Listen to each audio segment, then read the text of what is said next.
What's up, guys? It's Jeramie. Welcome back to the channel. I have decided this year I am going to join a couple associations in my area that focus on wedding events and other type of people within our industry. And it was the hardest thing for me to decide on, like, who to sign up with, what to do. So I'm going to give you guys a few tips if you're looking for this right now.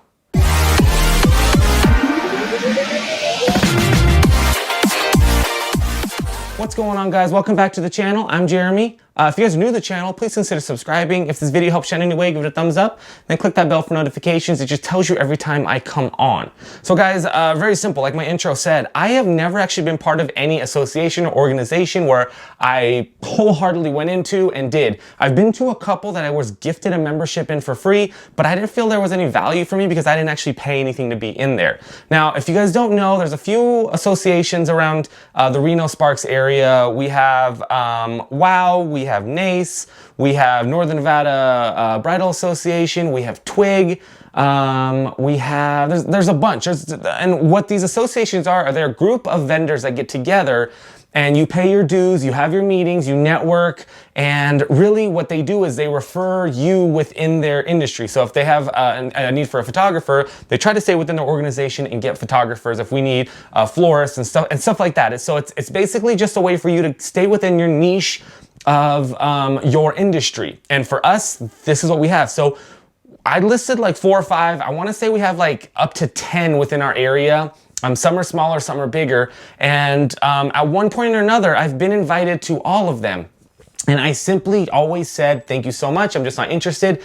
Guys, where I'm coming from, I book my 35 weddings a year. I price myself from $4,000 to $5,500 every single wedding, and I'm able to do that and make it happen. So I've always been under the mentality is like, why do I even need you guys? Like, I'm cool. Like, I got what I need. But this year, I've decided to go, you know what? It's not even about that. I miss the networking part because as a photographer, I don't have anybody else to talk to within my industry. So I get to go out and have fun and check it out. But there are so many, and each one of these has dues anywhere from $100 to $500 annually per year. They're all the same. They give you a spot on their website. They go to wedding fairs and refer you on their behalf. I think most of them do that. You go to dinners, you go to meetings. Some cover the dinners, some don't cover the dinners. And so you might have to pay on top of that. Besides all the money part, I wanted to find an organization that actually cared about me. So here was my iffy, guys. When I first started looking for these, one thing that I didn't want is I didn't want to be another photographer in their group. I didn't want to be just a guy that shows up or just a number for them, because these associations become more successful the more members you have within that association. Now, I don't know if 100 to 500 is cheap, expensive, nothing to you guys, but it's still your money. You're still putting dues towards something. So I had to narrow this down. There was 4 There was actually 4 that I was competing for, but I was already part of 1. I decided early on I was going to be part of 1. And I was like, I don't know what to do. So I went on Facebook and I was like, I need help. And I went on to like this wedding vendor group that we have in Northern Nevada.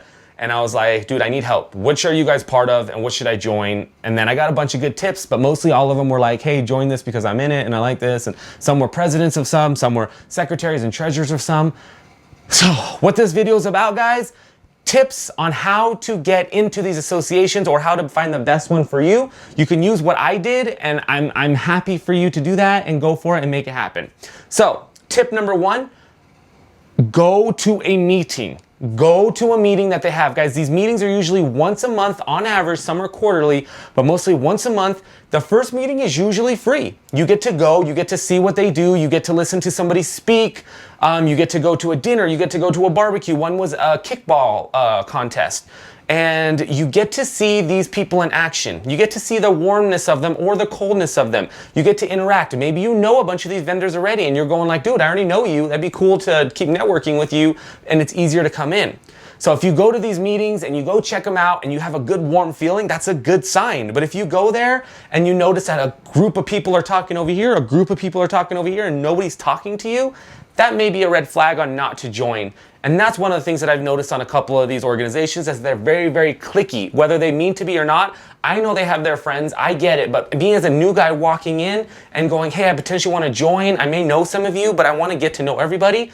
It's hard for me as an introvert to walk up to these people. And I feel like since they're already in the organization, they should be walking up to me and saying, hey, Jeramie, nice to meet you. Or, hey, what's your name? I'm Sally, I'm Joan, I'm whatever. Nice to meet you. Welcome to our organization. Here's what we have to offer. And a couple of them did that right off the bat. I felt warm, I felt welcome, I got a tour, I got introduced to a bunch of people. I was like, hey, I know you, oh, I've heard of you. And that was exciting. I did go to 2 of them and they were just, I just kind of had a beer on the corner, hung out, I was on my phone a lot, had the dinner, listened to the person talk, got up and left. There was no push on new membership, there was no push for me to be there. And that just made me feel cold. It's like going to a party, like why would I want to go again, right? Number 2, I actually did this before number 1. I actually sent emails out to a few people that were in the organizations themselves. I actually picked 4 random per organization that I was thinking about, sent them an email and asking about their organization. Asking, hey, I noticed that you were in this group. I was thinking about attending a meeting. I was thinking about possibly joining. Could you give me some benefits, some pros and cons of joining your group over others? That would be great. I actually wasn't looking for a response. We're the greatest because of this. I was actually looking for a response at all.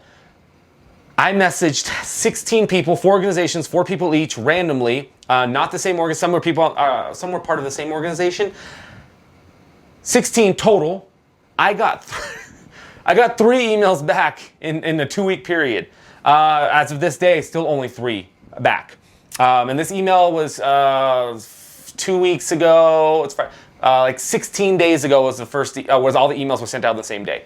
And it helped me a ton. I mean, if somebody can't respond to my email asking about an organization, how am I supposed to refer out to them? How are they supposed to refer out to me if they're not checking their emails or even give 2 craps about saying, hey, Jeramie, thanks so much. I don't even have time to answer you right now or something. I got no responses back. And that's one of my pet peeves on everything. If I'm going to refer somebody, a bride to somebody, I expect them to be on it. I expect them to, there's a reason I'm referring you. That's what I'm saying. Oh, guys, look at my office. Sorry, it's so dirty. It's, cleaning, wedding season, unboxing, editing. The 3rd tip I have is I'm very technologically savvy. Go through their website, go through their Instagram, go through their Facebook, and make sure everything is on point. The reason I say this is a lot of times the referral system that they use is social media or email based. And if your client or a potential client can't navigate those areas, or it's old, outdated, doesn't look good, it's probably a red flag for you, because how are they going to refer you out? I mean, there's a lot of promises that are happening and you want to make sure it happens. The last thing you want is being a year into an organization, your annual dues, and all of a sudden you were like, I didn't get anything from them. And you want it to be because you are horrible at what you do, not because their website doesn't work, somebody's not responding to something, people on the Instagram, they go on Instagram, nothing's been updated in a while, they're not using stories. You want to make sure that's happening. So that's tip number 3, make sure that the technology's there. And then tip number 4, last tip on finding the organizations that work best for you, it's simple, guys. It's simple, guys.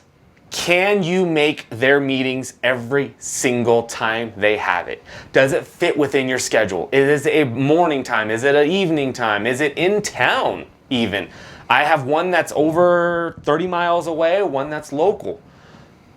We have Tahoe in the area. I'm actually not joining any of the Tahoe ones yet, and I'm still looking. But can you make their meetings? Can you be part of their organization?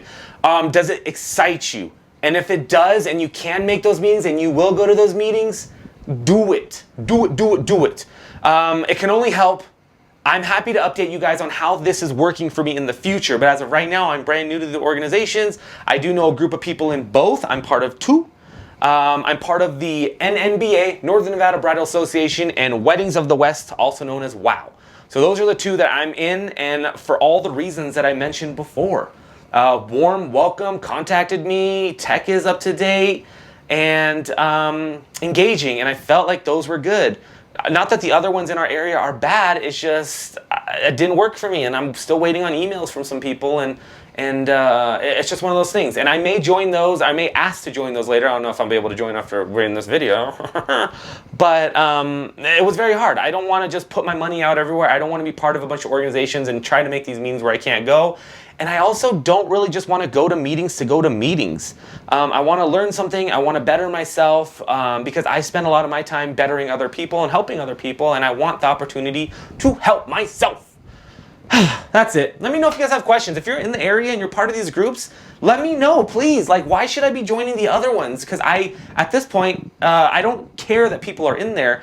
Give me reasons. Like, give me some like, dude, you have to do this because of this. Like, you know, that's what I'd love to hear. So anyways, thank you guys for tuning in. Comment below. Have a great day. I will talk to you later. Bye.